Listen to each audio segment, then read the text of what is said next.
Од Водостопанство Брегалница за утре 15 април најавуваат старт на наводнителната сезона во Кочанскиот подсистем.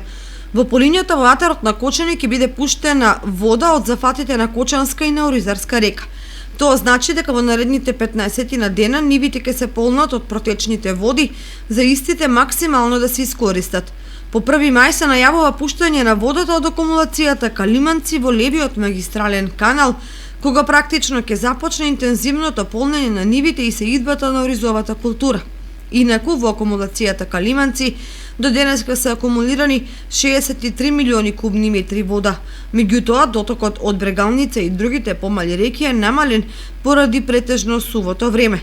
Тоа значи дека оваа година најголемото вештачко езеро во источниот дел на државата дефинитивно нема да се наполни, што ќе значи примена на рестриктивна наводнителна сезона и прилагодување на следбениот план кон истата.